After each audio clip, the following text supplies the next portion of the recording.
মেয়েদের গিফটটা লুকানো আছে, বাট সন্দীপ ধার খুঁজতে পাবে না, যেহেতু সন্দীপ ধারটা পেয়ে গেছে। ঠিক আছে, তো অনেক ফলোয়ার্স এসেছিল, সেই জন্য আবার বৃষ্টির মধ্যে এসে সেই জন্য আবার বলে ওই গিফটটা আবার ছেলেদেরকে দিয়ে দিচ্ছি। ঠিক আছে, তাই গিফটটা আছে রোডের মধ্যে। ঠিক আছে, রোডের মধ্যে আছে, রোডের মধ্যে আছে, একটু খুঁজতে হবে। তারপর 5 টাকা কয়েন আছে, 5 টাকা কয়েন।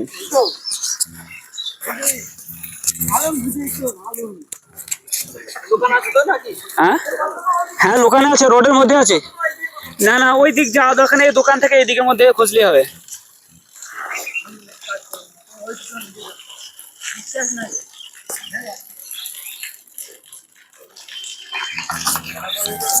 তো দেখা যাক, মেয়েদের গিফটটা ছেলেদেরকে দিয়ে দিয়েছে। আবার কোনো ঘাসের মধ্যে ভরা নেই, ঠিকঠাক ভাবে খুঁজতে হবে, রোডের মধ্যে বলেছি কিন্তু। ঠিক আছে, না না, জলে ঢাকা যায়নি।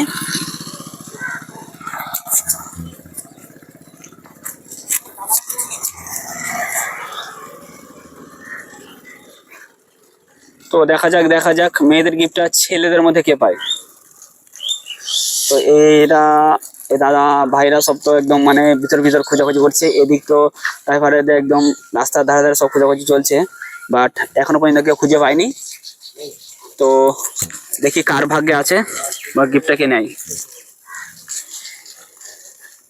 মেয়েদের গিফটটা সবসময় কিন্তু নর্মাল জায়গার মধ্যে থাকে। হ্যাঁ, সেটুকু কিন্তু ভাবতে হবে। হ্যাঁ, দোকান থেকে এইদিকের মধ্যে আছে, কিন্তু নর্মাল জায়গার মধ্যে থাকে, সেটুকু ভেবে বুদ্ধি করে খুঁজতে হবে কিন্তু। ঠিক আছে, তো এইদিকে কিছু একটা ভাই চলে গেছে খুঁজতে, তো এইদিকে খুঁজতে চলে গেছে।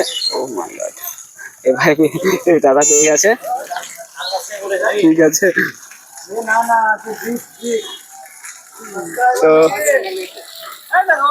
এইদিকে এই যে পেয়ে গেছে, এইদিকে এই দাদা পেয়ে গেছে। তো কেমন লাগলো আজকে গিফট খুঁজতে? ভালো লাগলো, গিফট খুঁজে আছে বৃষ্টির মধ্যে। এটা ছিল কিন্তু মেয়েদের গিফট, হ্যাঁ, যেহেতু মেয়েরা আসেনি সেই জন্য ছেলেদেরকে দিয়ে দেওয়া হলো। তো এটা কত নম্বর গিফট হচ্ছে? এটা 2 নম্বর গিফট হচ্ছে দাদা। এটা 2 নম্বর গিফট, তাই তো? হ্যাঁ, ঠিক আছে, আগে গিফটটা দিয়ে দিচ্ছি।